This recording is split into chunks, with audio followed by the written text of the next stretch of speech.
बाद हम बात करते हैं कि व्यक्तिगत आज़ादी की रक्षा क्यों करनी चाहिए, ताकि इंसान अपनी पसंद की चीज़ का चयन कर सके और उसके लिए अपनी क्षमता बढ़ा सके। इनमें प्रमुख है, सबसे पहले आप परसेप्शन करते हो, महसूस करना, निर्णय लेना, फिर फील करना, मेंटल एक्टिविटी करना और इस तरीके से डिसीजन लेना।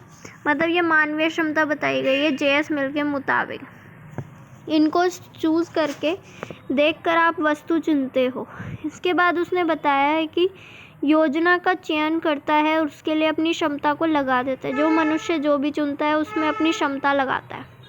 इसके लिए वो अपना ऑब्जर्वेशन करता है, रीजनिंग यूज़ करता है, तर्क यूज़ करता है, निर्णय लेता है, पूर्व अनुमान करता है, सामग्री इकट्ठी करता है। इस तरह से वो एक निर्णय लेता है।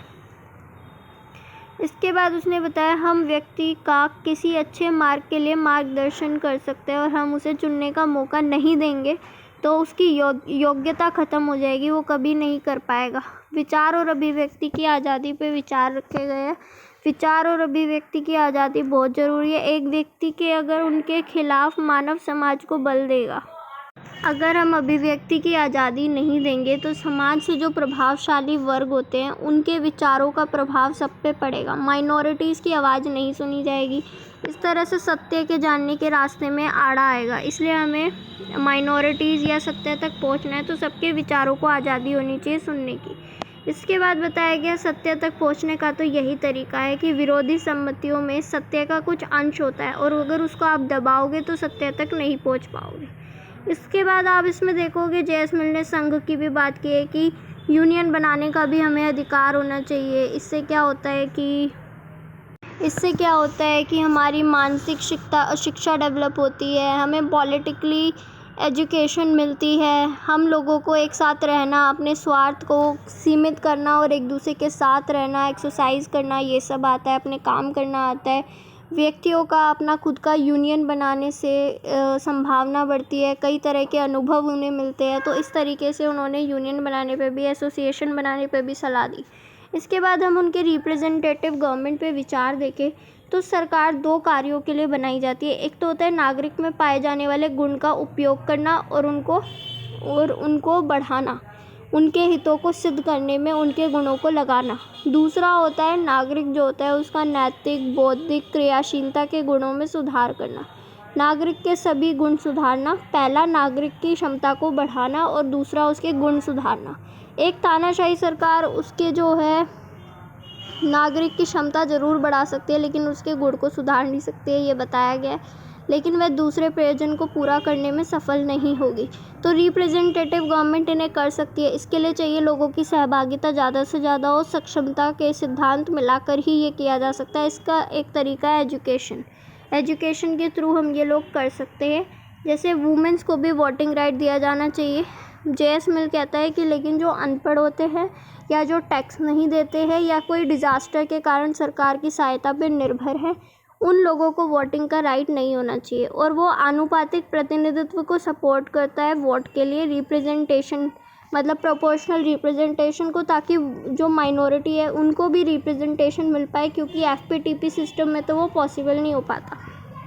इसके बाद वो बताता है प्लूरल वोटिंग में क्या होता है, हर किसी को एक वोट होगा लेकिन कुछ लोगों को एक से ज़्यादा हो सकते हैं। वो लोग पढ़े लिखे लोग होंगे जिनको कुछ एक्स्ट्रा वोट मिलेंगे, तो उसने उसके बारे में बताया गया। इसके बाद हम देखते हैं कि जे.एस. मिल जो है वो सीक्रेट वोटिंग होती है उसके खिलाफ है। वो कहते हैं ओपन में होना चाहिए, जिसमें पता होना चाहिए किस व्यक्ति ने किसको वोट दिया है, और वो कहता है कि जो वोटिंग का राइट है वो सबका होना चाहिए। हर नागरिक का कर्तव्य है कि वो वोट करे। जनरल इंटरेस्ट में, लोगों के इंटरेस्ट में उनको प्रोटेक्शन करना, ये सब वोट का तरीका होता है।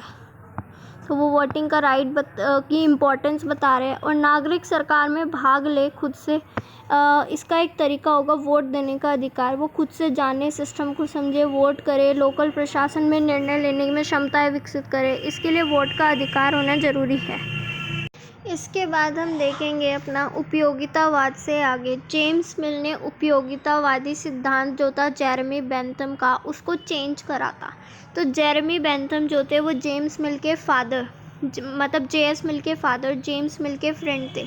जेएस मिल जो था वो उनसे प्रभावित था, उनसे पला बड़ा, लेकिन बाद में जब हैरियट टेलर आई तो उनकी लाइफ में थोड़ा चेंज आया और उन्होंने भावनाओं को एक्सप्रेस करना सीखा।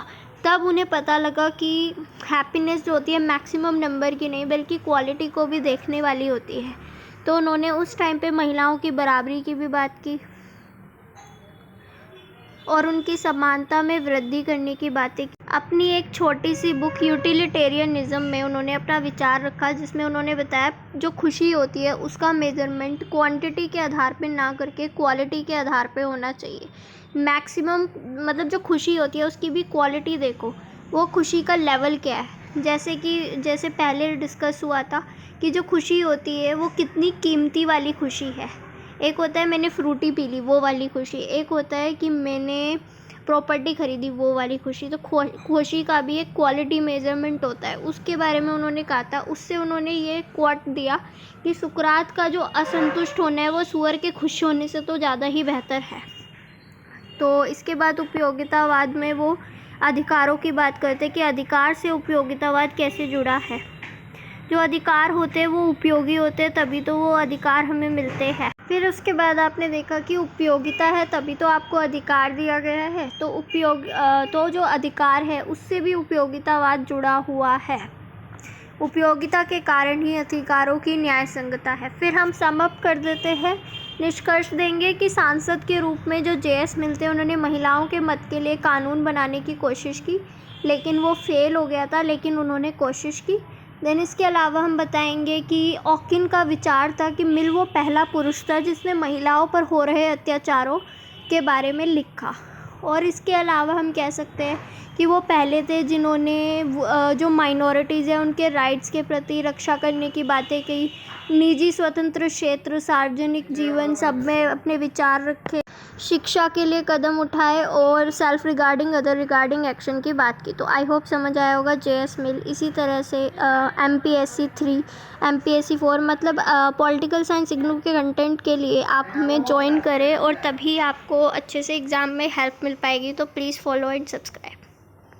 और अगर आपको पूरी प्लेलिस्ट चाहिए हर एग्ज़ाम के लिए आपका इक्वालिटी, लिबर्टी, पॉलिटिकल साइंस की, तो हमें कमेंट में मेंशन करें, हम पूरी प्लेलिस्ट बनाएंगे फॉर पॉलिटिकल साइंस इग्नू के एग्ज़ाम के लिए। Thank you so much.